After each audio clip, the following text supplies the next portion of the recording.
Tell us how you feel right now after turning in that type of win. Oh, great, you know. It was definitely a tough fight, you know. The pace that I tried to put out there, the whole fight, I mean, it was tough, you know, and Junior stayed in the whole time. And yeah, man, I just felt great, you know, that people out there, you know, were saying this and that, you know, for a whole year. And to think of me just going out there and just having to prove it. It looked like you might get the fight finished in the first round. Did you think that, you know, the fight was over? And, you know, what were you thinking at that time? Were you thinking, hey, there may be 20 more minutes, I got to scale back a little bit? Or, you know, what was going through your head? Yeah, you know, I know I got him with a good shot. And when we were down there, he was just, you know, I just couldn't get enough power in that position to really get more damage. I could see that. So there was no point for me just keep, you know, throwing hundreds and hundreds of shots, you know, just kind of keeping a good pace, trying to stay on top of him heavy and land more effective shots.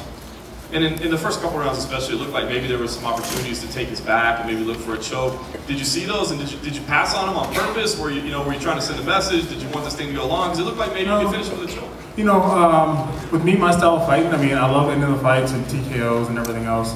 And for us to do more of a wrestling style fight, to be heavy on him the whole time, to have it tired him out, you know, that's what we wanted, and that's what we did.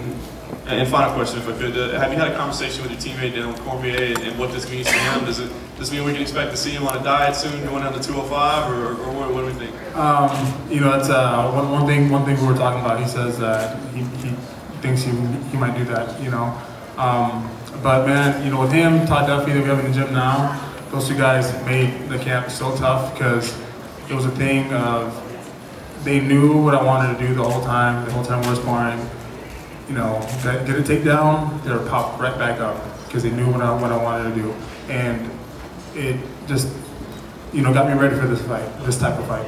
You said people were talking for the last year. I mean, I've only read people saying great things about you and what a great fighter you are. Were you referring to things Junior said or other fighters or what? No, just, you know, there's always, you know, fans for both fighters, you know, and it's good. But, you know, it's a thing of me in the first fight not showing what I really do, you know, and just it's always been in the back of my mind since the whole year, you know what I mean, knowing what I could do, and I just need to go out there and prove it, you know, to think who shows up that night and, you know, impose their will on, you know, their opponent. You didn't want to say it before the fight, but now that the fight is over, how badly were you hurt the first time, and did in fact that make a difference in the outcome of that fight? It did, you know, just mentally and physically going through a training camp and not being able to practice what you can do in a fight really takes its toll on you, you know. Just, you know, if you can't do it in a fight, then it's going to translate to, I mean, if you can't do it in the gym, it's going to translate to the fight. So me being able to just kind of stuff I can do in the gym, stuff that I wanted to do just because of the game plan, I couldn't do it, and it translated to the fight. A lot of champions say, you know, the tougher thing is to keep the belt after they first get it. Now you're in your second go-around. How do you think it'll be different now that you know what it's like as champion, you know what your obligations are, and you know what it takes, you know how hard the other guy's going to come at you now that he knows you're the champion? Just the same thing, man. I mean, you got to keep improving, you know. The sport's always evolving so fast. We have to go back and always get better in everything, you know. Just, and then when it comes down to it in the fight, we need to show up that night and do what we train to do. How winded were you when it came to the third, fourth, fifth rounds? Yeah, bad, man. But in training camp, I mean, I felt the same way just because it was that hard, you know. We had a purpose in training camp to do that, and it translated into the fight. And then the fight, you know, doing that high pace of fighting, I mean, especially for a big dude, I mean, it was tough. It was tough, you know, but I just knew that you know, if I put this kind of pace on him, I knew he would be just a little bit worse than me, you know. And it's a thing of just being mentally strong, so that's pretty much it. You had the big right hand there in the first round. You had several more throughout the fight, a lot of combinations. Were you at one point just surprised you just couldn't knock him down? No, you know, he's a tough dude, man. He's really good. I mean, I was so surprised that I was connecting so well. And, you know, his takedown defense was really good. You know, it was tough. But I think it got a little easier as the fight went on just a little bit, just because, yeah, the pace of the fight kind of tired him out a little bit. But it was a tough fight. Cain, do you think it was the pace that tired him out? It seemed like he was a little bit out of sorts after getting knocked down. Did you feel like he was never the same fighter after you did that to him? No, I think it's the pace. You know, that wrestling pace of carrying somebody else's body around for that long, it's tough, man. You know, I've been doing it my whole life, and it's a thing that you really have to be doing it. You know, you have to do it a lot, and mentally, it just gets you so strong. And that's what we've done in wrestling, and that's what we're doing now here in the UFC. Early on in the first, it seemed like you were trying to do the wrestling moves that you had talked about.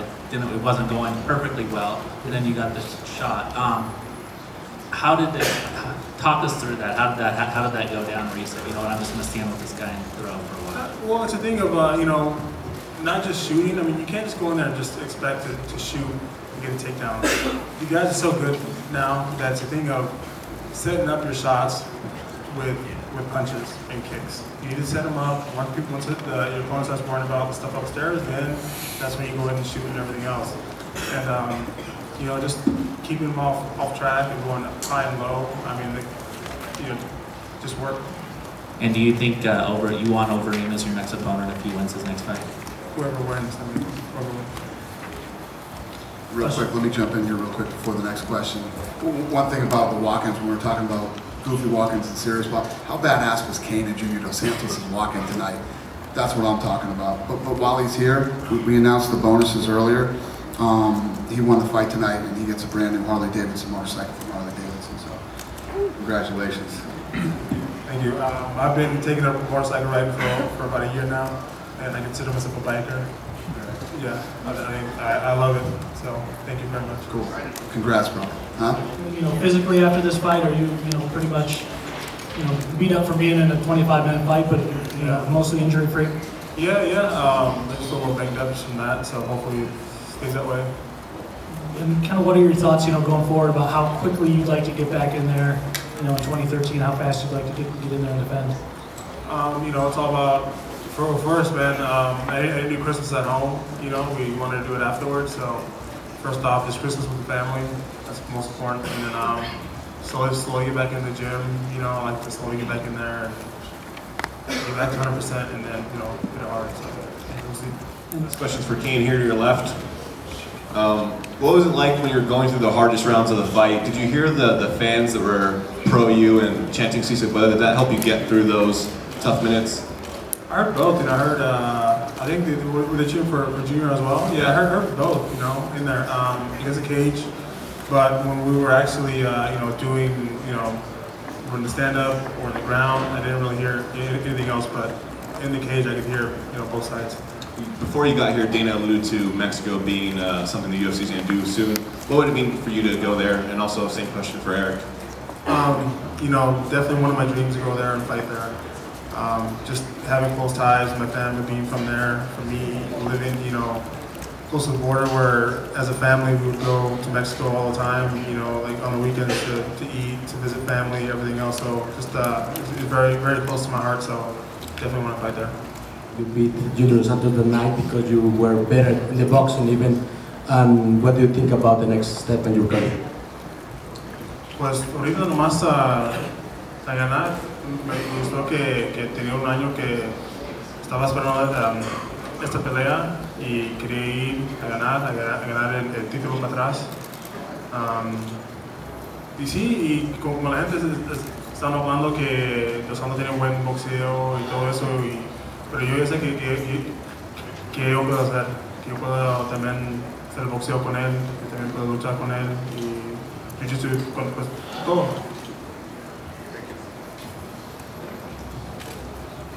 And you do it. We're not going to make him translate himself. Come on. Yeah, actually it was part of the plan, so I was preparing for a war. Actually, I knew that I was better in the boxing event, I made the plan. That's how I make it. Thank you. Cain, in the 4th and 5th round, were you surprised that he was able to you know, still defend your takedowns, and he still had a lot more life in him than I would have thought after all the damage you did and the pace you kept up in the first 3 rounds. No, he's a tough dude. You know, I envisioned this fight going so many ways, and one of them was a hard 5-round fight, and that's what it was. You know, and just seeing him in his videos, his takedown defense. I mean, it's really good. You know, it's not easy to get takedown on. So it's a thing of having to keep pressuring him, and you know, you get some takedowns and you don't get some lows. You know, it's part of the game, but you just keep pressuring on. The MMA in Mexico, because the boxing hasn't any good year before Juan Manuel Marquez 3 weeks ago. Very important. You know, it's kind of weird. The first time I won the title, San Francisco Giants also won the World Series, and I, you know, took account of that. I saw that they won, and then they won it again this year. And also, I was watching Arizona State football. They won their bowl game. Marquez, you know, I just saw all the people that I was going for that I had some kind of relation with win, and it was my time to win.